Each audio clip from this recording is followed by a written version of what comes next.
Thank you very much, Kenny, and thank you all for joining me today for a wonderful evening.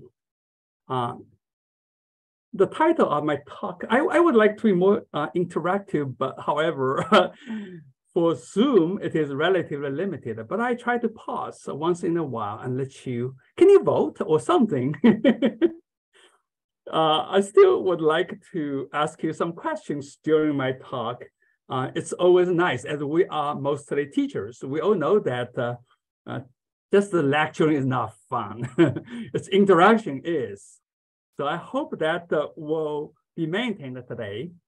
So the book's name is The Liars of Nature and the Nature of Liars. And today I'm going to cover 5 aspects very briefly. The one is how diverse lying is, cheating is, and how widespread it is. The second is we are going to tell the 2 kinds of cheatings apart. One is lying, and the other is deception. And you will know that they are actually biologically different processes, although we don't normally distinguish these words, but they are actually different. And then I'm going to talk about, well, if cheating can take place and cheating can get some organisms an advantage, why there's honesty, so cheating and honesty, how they interact. And of course, I cannot miss the cheating in humans, which is practical. And finally, I'm going to toss out a few ideas as to how to fight cheating. And I want your input as well. So let's move on. Cheating is everywhere in nature, and in animals and plants, and in fungi. And the obvious one is play possum. Possums play possum, of course, when they are chased hard by predators, pretend to be dead. And this is the spectacular chameleons. Look at how colorful they are. Chameleons are famous for their color change, blending themselves well into their environment, so they cannot be seen by their predators, but and also by their prey, so they can be far more efficient while being safe. And this one is fun. This is a South American species of sphinx moth. Sphinx moth, when startled, they inflate the upper part of body, making themselves look like a dangerous viper, full of venom on the head. So that is a typical of so-called Batesian mimicry we are going to come across very soon. And this is the famous white truffle, especially in some European countries. They are highly prized. And the most expensive one was auctioned in 2009 for more than $300,000. Why are they so expensive? The key is this one. This is a chemical called androstenol. It's a steroid that is secreted by the truffle, and it mimics a male pig's pheromone. A male pig's pheromone that would drive female pigs go bananas. Female pigs, once sniff that androstenol, they will try to dig out the underground truffle, so that truffle will, instead of finding their male bull, actually they help to spread the truffle spore. So this is the way truffle cheat on the female pigs, so as to spread their spore. Sex cells, that's the reason why people evaluate them highly, because people feel like, well, their love life, the quality of love life will be improved, although there's no clear evidence for sex cells. That's the reason why truffles are so expensive. Passion flowers, you would normally think that animals are smart but not necessarily so. This is passion flowers of many species. This is one of them. You see the yellow spots. These are the mimics of butterfly eggs. The butterflies would lay eggs on these leaves for their larvae to grow, but they would avoid laying on leaves with already the butterfly eggs, so as to provide their larvae enough food to eat. Too many of them would compete for the leaves. So the passion flowers develop this mimic of butterfly eggs so as to keep butterflies away from laying eggs there. And of course, not only the animals, plants, and fungi cheat, cells cheat, and the chromosomes cheat, the genes cheat too. And here is one example, HeLa cells. Anybody know HeLa cells? HeLa cells are named after this woman, African-American woman by the name of Henrietta Lacks. She died of cervical cancer in 1951. However, the cells obtained from her body have been grown in laboratory all over the world in all major cancer research centers. And these cells never die. The reasons they never die is because they cheat. All cells, normal cells, are pre-programmed to die at a certain stage. But these cancerous cells never die. They always divide, replicate themselves. They'll cheat their fate. So basically, curing cancer is to fight the cheating cells. Another one, the story of cheating is this chromosomes do cheating as well. Normally, for example, we have in our body cells, in each of our body cells, we have 26 pairs of chromosomes. These are the normal chromosomes we call the A chromosomes. Yet in some species, like this European roe deer, it's just a deer the size of a white-tailed deer in our area. Most of the United States. And they have not only the normal A chromosomes, they also have a lot of these B chromosomes. You see the little dots over there, these B chromosomes, little dots. These chromosomes are parasitic chromosomes. They get a free ride from generation to generation without doing anything.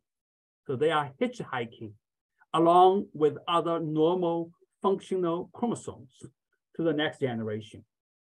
So these chromosomes cheat. Also, genes cheat.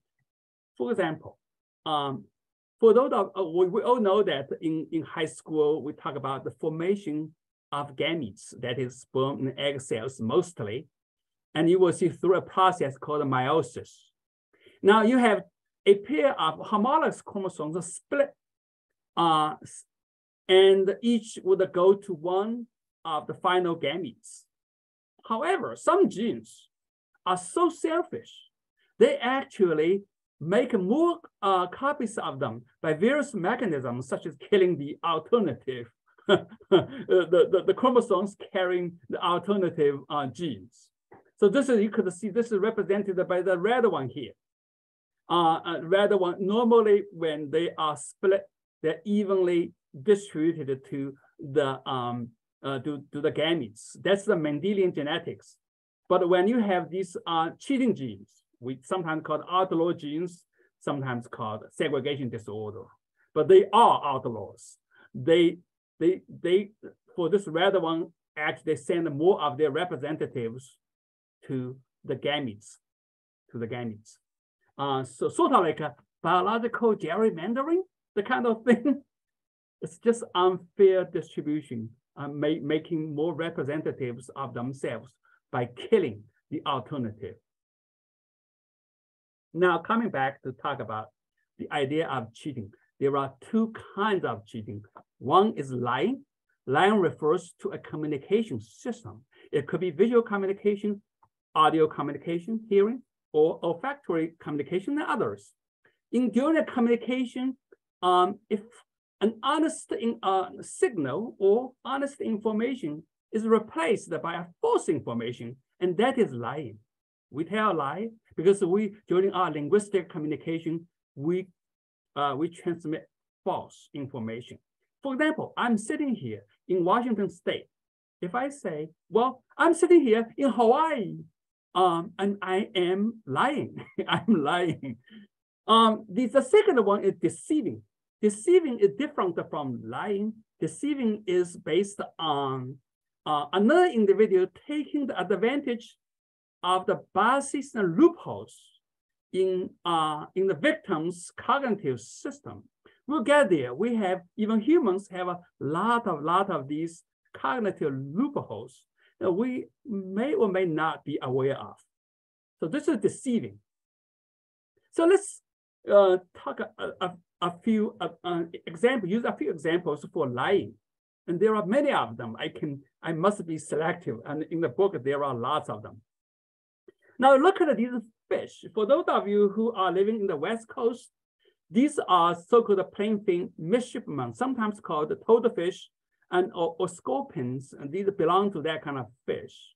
And they are around in the tidal area from British Columbia all the way to Northern California. Once I took my kids for a fishing trip in the Seattle Sound area, and in Sound area, we caught quite a few. We released them all. Now, the reproduction is really, really interesting. And this one is a male. This one is sometimes called a sing male. And they sing by emitting the kind of humming sound. The humming is like it's a monotonous, and sometimes people call them canary fish. I mean, it's misnomer. They never sing that well. It's sort of like a machine humming, basically. This is sometimes called type 1 male because they sing attracting females to lay eggs in their nest. Basically, it's on the rock or something. So then you have the females come to respond to a singing male, lay eggs there, and the males then fertilize these eggs, and then females leave and males will take care of the eggs.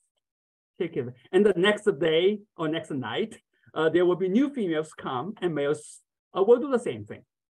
So until thousands of eggs are laid inside the nest and before they began to hatch. However, this singing male is not the only type of male. There are males that pretend to be females so as to hoodwink, get into the singing male's nest, and by cheating. They never sing. This is so-called a type 2 male. And there's another one. These males never sing. They just pretend to be females. They look like females. They behave like females. They may smell like females. So as to fool the type 1 male, when the type 1 male is not paying attention, they fertilize the eggs inside the type 1 male's nest. Sometimes they sit outside and fan their sperm into the nest of the type 1 male so as to fertilize some of the eggs inside. So these type 2 males are cheaters. And not only in fish, but also in snakes and several species of lizards and snakes as well. And this is garter snake, which is quite common in northern United States and Canada. In Canada, some of you may have seen during the spring season around this time, they hibernate communally in the winter. But when spring warmth come, they come out.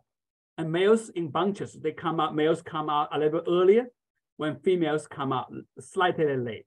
But once males come out, they wait for females to emerge. When females emerge singly in one individual after another, not in groups. So the bunch of males waiting there will try to mate with the female. Then you have a ball. It's a mating ball. It's not sort of like an orgy, but it's just one female, one female and many males. Sometimes the males can be hundreds of them. In the middle, there's one female. So you see that the chance for each and every male to mate with the only female is very low. So some of the males develop a strategy by making them smell like males, like females. So we call them she-males. She-males. The smell behave like females, and they got into the ball, and somehow by chance, they may have better chance to mate with the female. So this is the way these she-males cheat for mating opportunities. Pandas cheat too. A lot of even our dogs cheat. And one of the common things pandas do is to mark territory. No, the chemical marking does not need a panda to be there. So the way they do is to mark their territory, they'll put their mark as high as possible, so as to be felt that they are bigger than they really are. So this is the way they do. They do handstanding and raise up their rear part of the body and then mark onto the object. And when another panda comes by, that panda will smell it and also gets information how large this panda can be. A larger panda can definitely mark higher, right? They cheat. This is the way they cheat. Pandas have two chemical sources to be used as pheromones.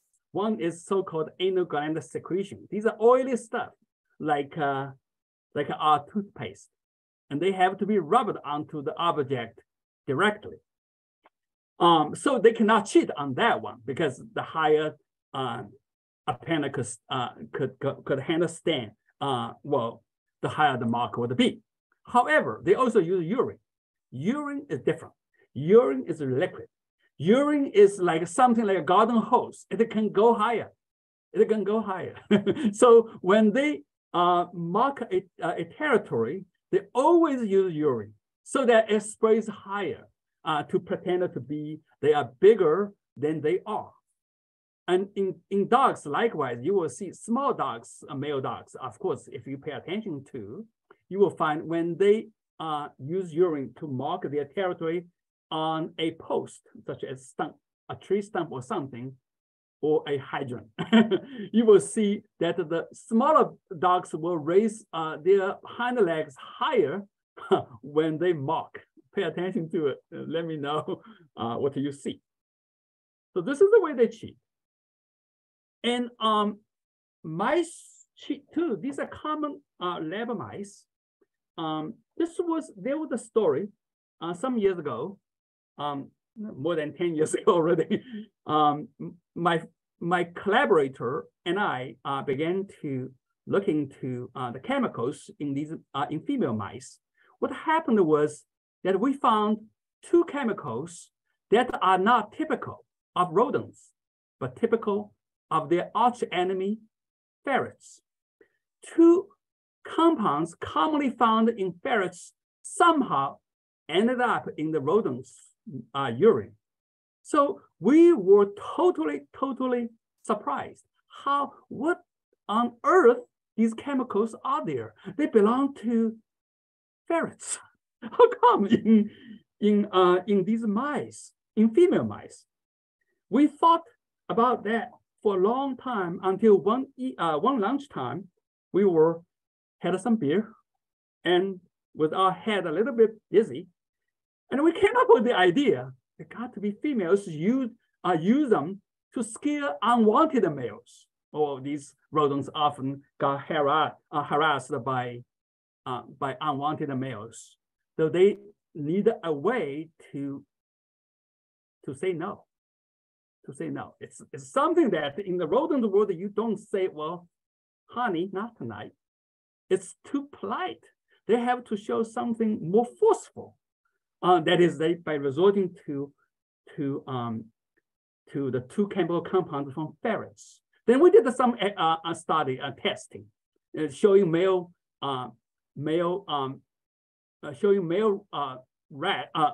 mice with or without these ferret pheromones. And these are the black ones with various controls. You will see whenever we showed them the mice urine added with the ferret pheromones, the males are always scared. They're far more scared than without. So you could see the repellent effect from these two chemicals is really strong. Now move on to talk about the cognitive loopholes, to talk about deception. Deception is to utilize the victim's cognitive loopholes. We all have these biases and weaknesses in our cognitive system. Now you can take a look at the t-shirt like this. Will you wear it? Will you wear it? And sometimes in Rembrandt's painting, as famously known as Rembrandt's light. Basically, it is not real light. It's just a yellow, bright color. And the way we see it as light is because of contrast. Rembrandt, by painting the background really dark, it shows up that in contrast, we feel like this is light, but this is actually not light. So we have these biases. And I will show you some of others. And this is sometimes called rotating snakes. You look at it carefully. Do you see they are rotating, right? They are moving around, but they are not. That is our illusion, which basically you can say it's our weakness in our cognitive system, or in the biases in our cognitive system. Now, how animals could use, or organisms use another organisms or another animals, the cognitive weaknesses and biases. And here is one. It's sometimes called Ebbinghaus illusion. Ebbinghaus illusion is an illusion of contrast. We look at the two yellow-orange spots. They are exactly of the same size. But the ones surrounded by larger dots look smaller than those surrounded by smaller ones. Contrast matters, right? It's sort of like a Rembrandt's light as well. But how animals use it? We find there's one. And these are the guppies, the Trinidad guppies, very common in Trinidad streams. The males have these orange spots, black and orange spots. The females have nothing. The females have nothing on the side. So the males with larger orange spots are considered to be attractive. And these males are more attractive to females.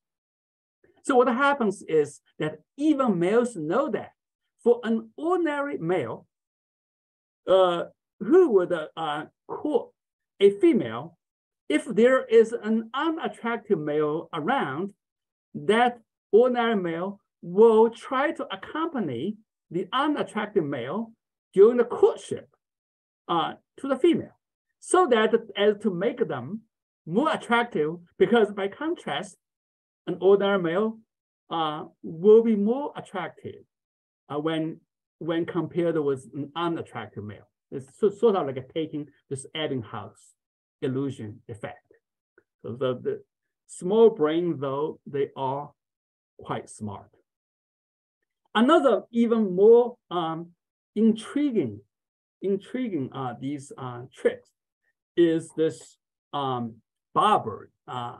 Some of you may have known that bowerbirds are all living in Australia.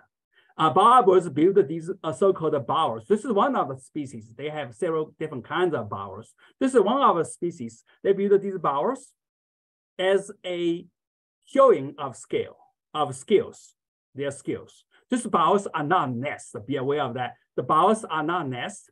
It's just simply for showing they are good at a construction, so as to make females attract to them. The females this is a female, would come to examine the quality of the bower.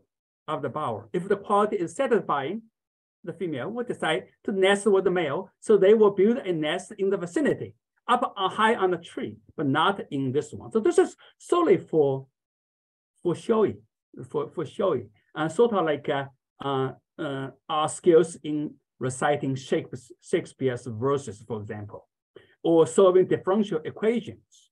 Normally, they are useless. These skills are basically useless. We appreciate these skills is because they reflect how good our brain is, our intelligence, our IQ. So this is the way they do. But more so, males not only just build these elaborate structures to attract females, they also create illusion. And this is in this species, the great barber, the females love white objects. So the males will pick the stones, rocks, the sticks, and the bones all there. And sometimes they steal from their neighbors about these objects. And while their own nests are being stolen as well. So they steal from each other. And not only so, they arrange these attractive objects in a way it's called the forced perspective. These are the same size objects, but you can see that the smaller stones are put near the entrance. This is using a sort of art illusion. The same objects, same size objects, when in the far distance, they look smaller, right? And sort of like these columns, these are same size, but those distant columns look smaller. And this is called forced perspective. And they do that as well. So they arrange these rocks in a way that looks like, oh, it's deeper, it's more elaborate, so as to attract females more, to be more attractive to females.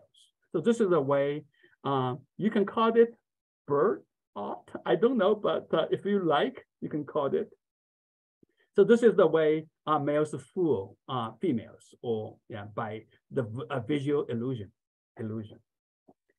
Eavesdropping and mimicry all belong to this category of deception. And we have a lot of examples. For example, this is not a bee. That looks like a bee, looks like a wasp, menacing, maybe aggressive, but they are not. They are just the flies, the mimicking bee, so as to keep predators away from them. And this is sometimes called Batesian mimicry, but I will get there. Now, zebras got these strange stripes. I just let you think that what are these stripes for? If you are not reading recent literature, you may think that, well, they try to confuse lions. The answer is maybe, but more convincingly, they confuse not lions, but these blood-sucking flies, such as tsetse flies. They keep away the tsetse flies. Study shows that if you paint a cow with these stripes, they could keep away, they could reduce these fly biting by 50%. By 50%, that's a big number, 50%. It appears that these flies typically have the compound eyes. The compound eyes, the cognition is very different from the eyes like us. The compound eyes, the flies with compound eyes have a hard time landing on these striped pattern. So that this is the way these stripes keep away from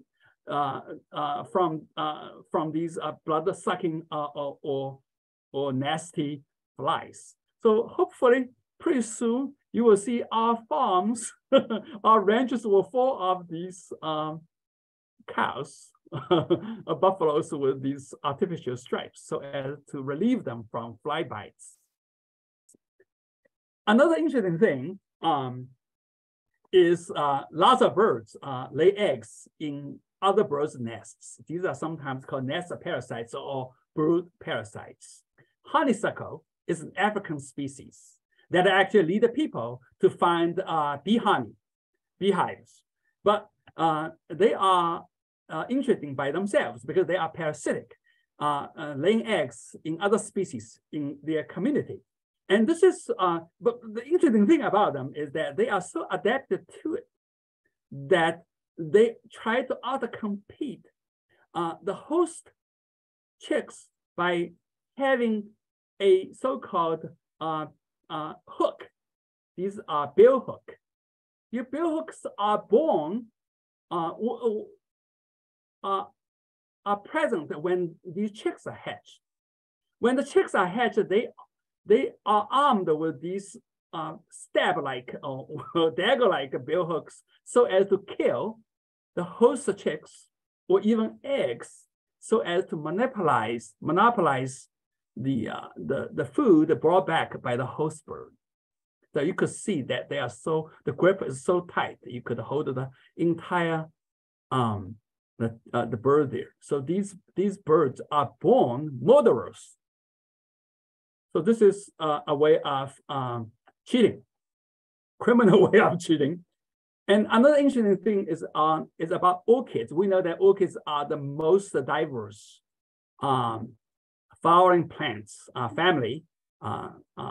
The reason, one of the reasons is that there are so many different species. And although there are tens of thousands of species, but when you look at some of the species, about 400 species, totally they pollinize their flowers by cheating on their pollinators, such as wasps. And this is one species. You will see they look like a female wasp, not only in appearance, they smell like a female wasp. So when the wasp smell that, the wasp try to mate with the flower. And when during the mate, actually, these pollinators will pick up pollen. So when they mate with another orchid, they actually pollinize the flowers.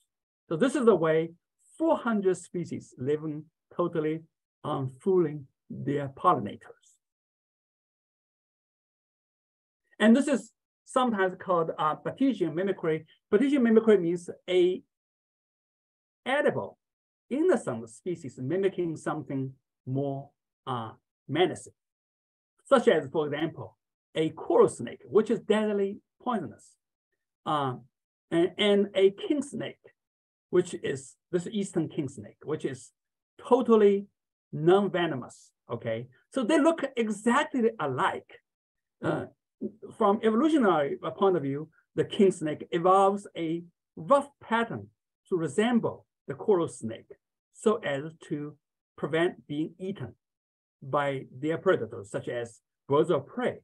Birds of prey. I have seen on roadside the red-tailed hawk actually eating garter snakes. So the birds of prey are their main enemies. Now, question for you. I will pause for a few seconds. Which one is coral snake? Which one is king snake? You keep your score, okay, before I tell you. You don't have to know, but I give you a clue. This is a clue in terms of children's rhyme. Now, you know which one is the king snake, which one is the coral snake, right? This is the coral king snake. This is a coral snake. We resort to that kind of rhyme to remember which one is non-venomous, which one is deadly.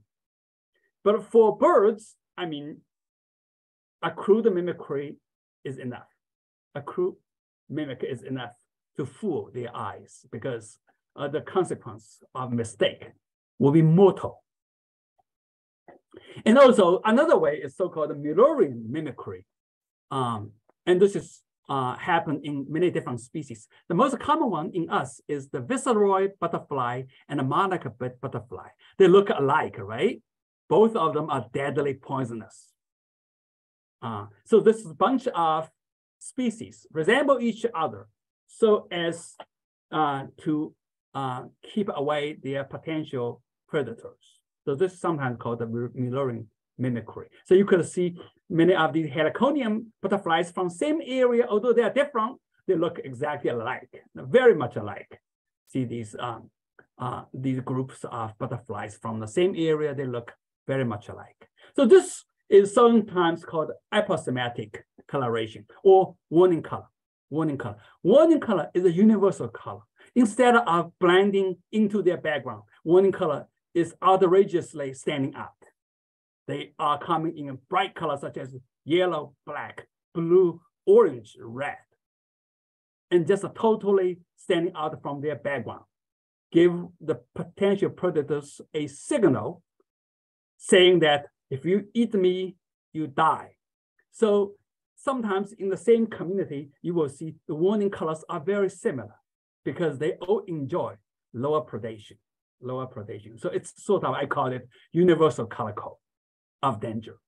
Even for our humans, you don't want to mess with animals with all these warning colors. Now the question is, how can honesty survive amongst so many cheaters? There are ways for them to do, and honesty has its own value. One example is so-called music frog. That was done by a friend of mine in southwestern China.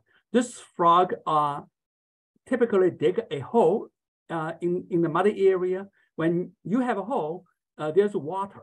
So the eggs laid in the water have a far better chance to survive than those without the hole. So what happens is that, females have to, because only males croak, the females have to find the males with property, so that like with a house, so that they could put their children safely there. So how can females tell a homeless male versus a gentleman with property? The females actually can use the mating call from the male emitted from a hole versus emitted from open air. The call emitted from a hole is very different from a call from emitted in the open air. So by this, females can locate males with a hole. So that's the way the females choose honesty. You cannot fool them. Another way, probably more common way, is so-called handicap. You look at this American white pelican, and there is a major bump there on the upper bill. This bump actually partially blocks the view. So it lowers the fishing efficiency of the pelican. Why the bump is there? Because females like it.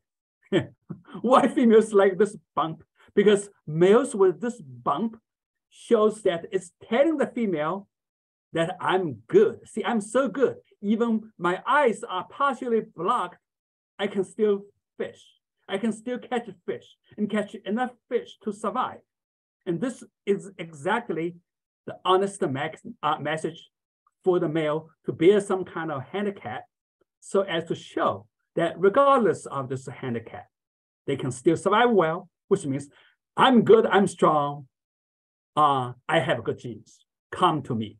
So this handicap serves as the lie detector for females to find good males from these phonies, the weak males who are not so good. The weak males cannot do that. And this, the handicap takes the message from chess playing. A good chess player, when playing with a weaker hand, typically could say, well, I can give up a bishop while I can still beat you, which means I'm good. So this is the idea of handicap. Also in American horse race, many of the horse races are so-called handicap. Why? Because horse racing often, in some horse races, they often record the winning record of a horse. The winners often, previous winners often take on a higher level of handicap, so as to make a horse race less predictable. I'm not sure whether it is in your area, but in one of the Santa Anita handicap, for example, in California, they have this handicap. The winningest horse will take on a higher weight so as to reduce their speed, to make the horse racing less predictable, to make the betting more interesting as well. So this is a handicap idea. Handicap is, in my word, is a lie detector for females. The males that can carry on large handicap means the males are good in quality. And these are the dozens of these spectacular birds of paradise found only in Papua New Guinea, several dozen of species. And these are all males. Look at these tails, spectacular, beautiful. These are useless structure serving only as handicap, showing females honest signals that I'm good male, I have good genes, choose me. So this is the way evolution takes place. And in humans, that's really, there are many different ways. I just name a few examples. And this is the dugong in Mali. Dugong is a indigenous people in Mali. Dugong has a very strange rite during their festival. Also, it's also the time for men to demonstrate their strength, the physique, to females to choose. The way they do is that during this festivity, they put on a large mask. This mask is cut off from big trees. And sometimes you take a look at these masks could be so heavy that they have to be helped with two people to put on their head before they dance. But even during the dance, it is very difficult because it's so heavy. If you trip yourself, or if you're not strong enough, you trip, you could break your neck and die. So only the strongest man could have this largest this mask to dancing. So it is a handicap for strength. Even the small children will play with little ones, but they definitely cannot hold large masks, large and heavy masks. But this is a dugong man, but in our modern society, we have many different handicaps known as conspicuous consumption. And I downloaded this image from an advertiser. For some of you, you may feel, wow, that is a little offensive. But this is the way these commercial advertisers often do.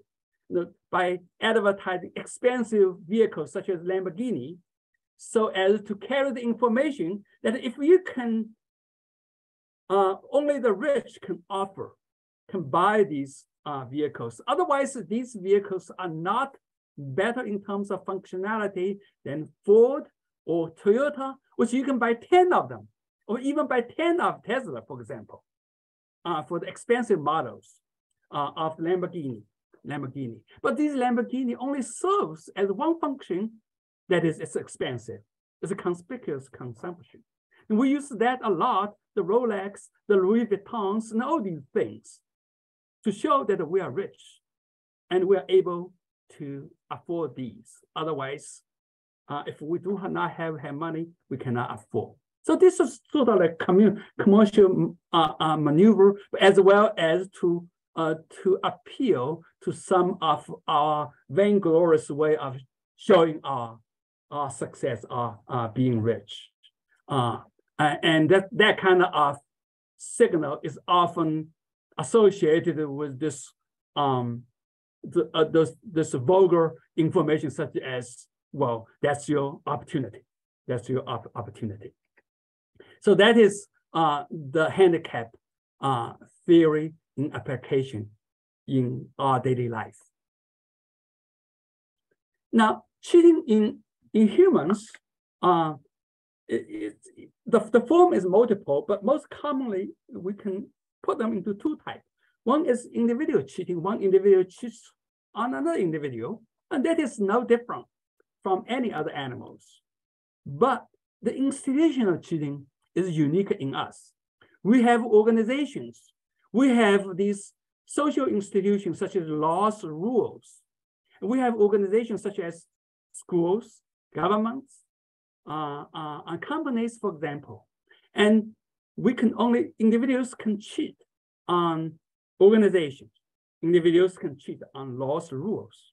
And organizations can cheat on organizations, can cheat on individuals as well. So you can see this kind of multiple interaction between a unit, a rule versus individual, or another rule or institution, and that is unique in human society. Now, of course, many of you know this Canadian company by the name of Ashley Madison. It is an internet dating company for married people. It's a company for the cheaters, by the cheaters, and of the cheaters. But more than if you, for example, invest with this guy, Bernie Madoff, who using a gigantic Ponzi scam and fooled investors $16 billion. Now you can see a scam could be that substantial. And many of them, in fact, many of the victims were quite savvy otherwise, but still they were fooled by Bernie Madoff. But this person probably is less known. This person is by the name of Dr. Ruja Ignatova, who was an Australian, who was a person born in Bulgaria and then immigrated to Germany as a Germany citizen. And she created this scam called OneCoin. It's sort of like a crypto coin, and fooled people out of people from billions of dollars. And she is still in hiding. It cannot be found. And her brother was actually prosecuted in New York State. And scams like this, Elizabeth Holmes, with one drop of blood telling us everything, that kind of scam, and fooled the people billions of dollars as well. And last year, she was sentenced to 11 years. But these scams are all around. Some of them can be avoided, others are harder. So these are some of the human cheating. Now let's talk about a specific kind of human cheating, but not necessarily limited to humans. It's called self-deception. We cheat on ourselves. We deceive ourselves. And this leads to often the overconfidence. We feel better, we feel stronger, we feel more confident than we should. So which means we are detached from reality. And now take a look at this. This is Americans' data. 90% of Americans believe they are better than average in driving skills. 87% of students believe they are better than average students. 90% of professors in universities feel like they are better in teaching than average in teaching skills. Now, these are small numbers, but this happens for lawyers, for stockbrokers, investment managers, for physicians all over. Most of them believe they are better than average. Now we should know what kind of quality we receive in terms of these critical services in our society. So this is sometimes known as the above average effect. Actually, it has a special name called Dunning-Kruger. It was based on Cornell University. Two psychologists in Cornell University in the 1990s, they found that they gave students the tests, and before they released the test to students, they asked students to give themselves a self-evaluation, how good you are. So they see that the gray line shows that is students should show the good performers, and poor performers should fall in this kind of objective line. However, the result was not. The poor performers tend to well over-evaluate themselves in terms of self-evaluation, while the good performers tend to be increasingly more objective. So you could see the poor performers are actually fooling themselves, self-deceiving. One of the consequences of self-deceiving is overconfidence. And you can see this person, we all know, radical, but it's brilliant. Often he's overconfident. And an overconfident CEO often leads to the company financial performance very much unstable. And the investors follow their mood as well. So if you are a long-term Tesla investor, and this is what you have experienced, their financial performance for Tesla, you could see it's just wiggling around in a radical way. Sometimes if you have a few thousand of them, sometimes you feel like this peak, you feel, wow, I can buy another house. And sometimes you feel like, oh, I have to cut my grocery bills now. And this is the way an overconfident CEO would bring to the emotion of their investor. And in art, these are cheating, fooling, deceptive scams all over. And if you are not familiar with this one, this is called Duchamp de Fontaine, the French painter by the name of Duchamp. And this piece was considered as the most influential art piece of the 20th century. I don't know about it, but that was in the art circle. And more recently, this is a painting, a small painting about the size of Mona Lisa by the name of the World Savior. It was recognized as the Jesus Christ. Was discovered in the 1950s and 60s in the flea market. In the flea market. It was at that time was about $100. It was broken, was ugly, dirty, gloomy. But after restoration in the 1990s, it began to gain value. But the value actually did not soar until there was somebody made a story. Somebody believed that, well, this was Da Vinci's last painting. Now with this story, this painting began to, the price of this painting began to go through the roof. When it was sold a few years ago to a Saudi prince, it was sold nearly for $500 million. $500 million. It became the most expensive art piece ever sold in the Christie's, in New York. And in the 1960s, there was one Italian famous concept artist who was sarcastic about this art circle. So he made some of ready-made art pieces. But for those of you who are reading Italian, that's nice, but most of us don't read that. But he actually put the same label in English on the other side. And still, these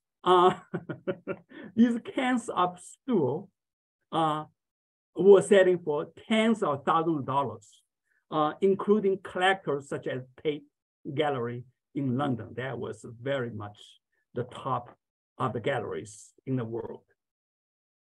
Now, among these examples, we see many things can happen in driving these prices to go sky high. One is confirmation bias.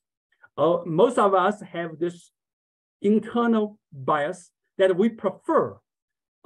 We cherry pick the ideas that agree with us, with our preconceived views. And this is called a confirmation bias. We also try to talk and appreciate each other's idea when our ideas are alike. And disinformation, people spin the disinformation. I mean, Da Vinci's last painting story. I'm not sure whether it is real, but at the least there is still some doubt there. But does not matter if we have that kind of information there, the price will go high. And the last the silver line of cheating. Cheating is not necessarily a bad thing.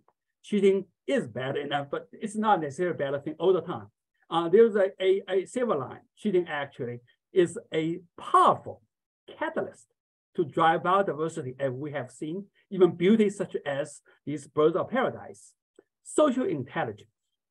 When we, for example, many primates, including humans, you could see that the brain size is positively related to the society size, The larger the society is, the more social intelligence is needed. Why? Because we want to, well, for primates, do not talk about humans as well now, but we want to fool others while not being fooled by others so that we can get more benefit from these manipulations.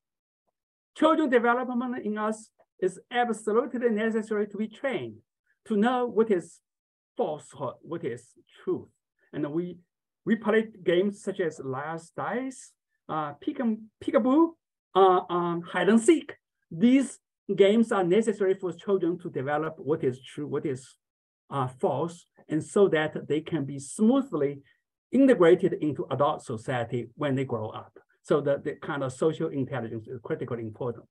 This is not to mention many of the technology companies, for example, popped up in recent years solely for fighting these scams, especially digital scams. Art and literature all requires these kind of deception, the kind of telling lies and everything. Otherwise, it will be academic papers or almanacs that has no flavor of being fun. It's just mere facts. It's not interesting. So these are some of the silver line, belong to the silver line of cheating. Now, in terms of humans, I classify them into 3 types: pro-social, such as compliments, white lies. These are absolutely necessary. Make us feel good. Make others feel good. It's other concerning. And the other, the self-serving, it's self-concerning, but not hurting others. The commercials are mostly belong to this category. And finally, there's antisocial, which means you hurt others, such as flattery, fraud, scams. You fool other people out of their money, out of their trust, and all other things. These are antisocial. This is the category we have to put our effort to control. And I'm just briefly, this is a table. I try to lay down a blueprint as to how we can creatively fight increasingly common these scams, especially in the digital universe.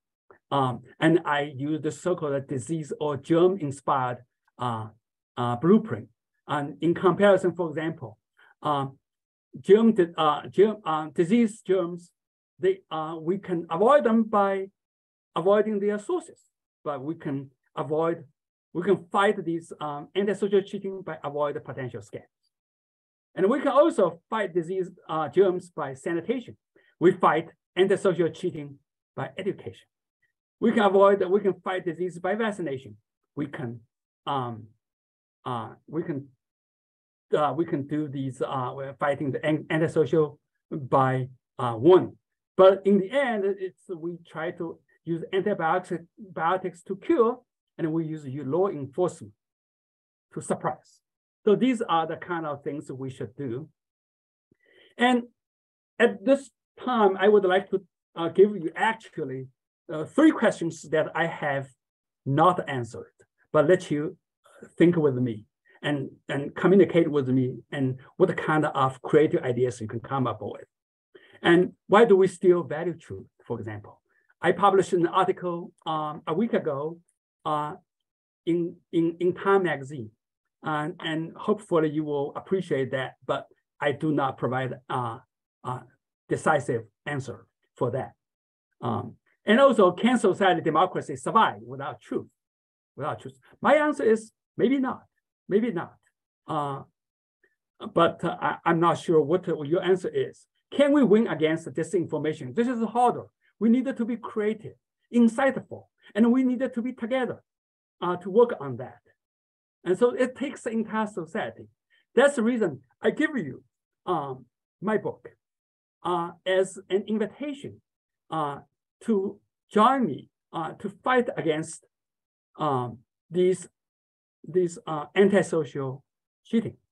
And with new ideas, new insights, if we work together, definitely we individually and our society will be better. And I don't think democracy will survive when the falsehood is everywhere. And when democracy is gone, collapses, we all lose. So I thank you very much. And I would love to entertain some of your questions to my best understanding. Thank you once again for doing our monthly webinar for TIES, which is the Teacher Institute for Evolutionary Science. Our website is tieseducation.org, and we are on Twitter, we're on Facebook, and we have a YouTube channel. And on the YouTube channel, we post all of the past monthly webinars, as well as free educational resources that teachers are welcome to use. And I've even created playlists based on themes like natural selection or human evolution that you can choose from. We have a couple more webinars for this school year, and then we're going to take the summer off, and then we'll start again in the fall in September. So the next one is Homo Naledi with a teacher, John Mead, and then we're also going to be talking about telling untold stories of mammal evolution with the author. And I just added this, Dr. Sun, because you were talking about those Trinidad guppies. And 2 years ago, we had a scientist who earned her Ph.D. studying the deceitfulness in Trinidad guppies. So if anybody's interested, that webinar is up on our YouTube page. If you are a teacher and you have something to offer us, we're happy to accept it. You can go to tieseducation.org/tips. And our motto is teachers helping teachers. So all of our resources are from fellow teachers. All of them are vetted by other teachers. So we are looking for teachers who have been teaching for 1 year or 30 years to share their experience with us on how you address common evolution misconceptions in your classroom. How do you address the phrase, just a theory? So when we say the theory of evolution, sometimes people are confused by the everyday language and the scientific definition. So how do you address that? And how do you make children comfortable who are told that evolution is against their religion in their classroom? So if you have a tip for one of those three things, go to our website, submit it, and if it is high quality, we will send you a free t-shirt and we will put it on our website. All of our resources are free. We have PowerPoints, we have labs, we have icebreakers, bell ringers. Everything's free except for our book on teaching evolution, because we have to print it and it costs money. But it's very valuable, and I actually just packaged one up today. So please visit that. Please visit our website if you're interested in that. And part of the Center for Inquiry is TIES, but also part of Center for Inquiry is Science Saves. And just like TIES, it's also created by teachers for teachers. And we're promoting the fact that science has helped our lives. If you are a high school senior, or if you are a teacher and knows high school teachers, or if you know high schoolers who are going into college this fall, we have our 3rd annual Science Saves Scholarship. First prize winner will receive $10,000, and they can use that for books, room and board. They can put it in a savings account. And we also have 2nd, 3rd, and 4th, and 5th prize winners as well. And all they have to do is create a 30-second video about how science has improved their lives or somebody that they know. And the deadline is May 8th. So coming up. All right, and I reached out to Dr. Lixing Sun's publisher, and many months ago, they said that we could give away 2 books, and the winners of the 2 books are. There you go. So if that is your name, send me a private message right now through the chat with your address, and we will get them shipped out to you maybe this week. Well, congratulations, and yes, thank questions too. Yeah, keep in touch. Okay, and with that, that's my 3-minute summary about ties. And Lixing, you have a couple of questions, you have a couple of comments, and I'm going to read them to you because once we post this on YouTube, people won't be able to see. Okay. So we'll start with Bertha Vasquez. She's the director of TIES, the director of Teacher Institute for Evolutionary Science. And she said, The Immortal Life of Henrietta Lacks is a great book. Yes, there's a movie too. Oh, and there's a movie. There you go. Yeah, it's written by Rebecca Scroot, I believe. She was such a wonderful writer and very engaging. And if you would like to have a slow pace enjoyment of the book, read the book. And she followed all these cell biology conferences. I mean, it was difficult enough for biologists to understand, not to mention an English professor. You have a couple of questions about the B chromosome in roe deer.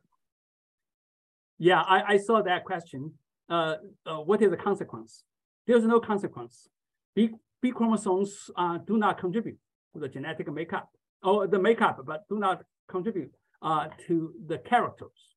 Just like us, 98% of our genes, our DNA is junk. So this is part of their junk as well. But that's also the reason they can hitchhike generation after generations. Yeah. Bertha is a little upset that pandas cheat. She says her heart is broken. It's a way of life. It's a way of life. If you don't do that, well, evolution has no moral value. I mean, in animals, if you don't do that, you are out. Your genes will be, fewer copies of the genes you will be passed to the next generation. So only humans, we talk about moral values. We talk about these things, but we don't place judgment on animals. I know a scientist who's studying giant anteaters, you know, these huge animals. Yep. And I think they're publishing it this year. They had some camera traps, and they noticed that these giant 6-foot, 7-foot long giant anteaters are also climbing trees and scent marking. They're only climbing like 2 to 3 feet, but maybe it has same reason like the pandas. Very possible, very possible. Unless they can fully climb trees. I mean, if I were one of them, I would do that. I would do that. So there is a possibility for them to cheat because there is a potential advantage. The camera trap showed multiple, like dozens of, I think male and female anteaters all scent marking on the same tree, but they were climbing, 2 to 3 feet high. All right, Kenneth has a question. If the female mice contain the ferret compound to scare off unwanted males, how does she ensure that she mates with wanted males? Does this mean she can like turn on and off the concentration of the compound? Yeah, the females have this frequent reproductive cycle. When they don't want them, they could have these chemicals made there. When they want males, during, for example, during the heat, during the rut, they could turn that off. So it should be enough. They should have enough time to do the switching. Michael says that they heard that when it comes to being attractive, that males with darker manes are more attractive. Have you heard of that? Which one? With darker what? Manes, like hair around their. Oh, manes. Yeah. For lions, these are sometimes the secondary traits. Some of the secondary sex traits are often used for attracting females. Yes. Yeah, entirely possible. Yeah, I think it's when they have more testosterone. Yes. They get darker, and then they're kind of showing that they've been able to live through some experiences, and then the females are saying, okay, well, if you can make it through, that long, I'll mate with you. Oh, just like humans. These are sort of like a more angular, squared face would attract for short-term relationship. Well, round face would be more attractive for long-term relationship. Ah. Yeah, it reflects the testosterone level. But testosterone is a poison. So you can see it as a handicap. When you can afford a high testosterone level, which means you are physically fit, but also the downside is testosterone makes you more vulnerable to diseases. When you're talking about the zebras and the cow, Bertha says, if stripes keep mosquitoes away, I'm buying shirts with stripes. And then she added that there has to be a science fair project in that stripe fly thing for sure. That's a wonderful idea. Let me know the results. Nobody has done that. They only did it in cows in Japan. That's a wonderful project to do. But be aware that they are repellent to flies. So mosquitoes. Yeah, that's mosquitoes right. Mosquitoes often use the carbon dioxide, to track individuals. So may not be useful. Be aware of that. And mosquitoes are often nocturnal, so they don't see the stripes. So you can use probably testing the horse flies, for example. All right, well, I think we're going to end there because of time, but you do have lots of people commenting about your ending 3 questions about, well, does democracy need truthful people? But there's so many comments, we're gonna let that go for now. But you can read them after if you would like. So once again, thank you so much, Dr. Lixing Sun. And also thank you for all the students who attended. And thank you for all the teachers who told your students about it. And we really appreciate it. Yeah, wonderful. Keep in touch. And if you come up with some good ideas, let me know. All right. Thank you, everyone. Yeah.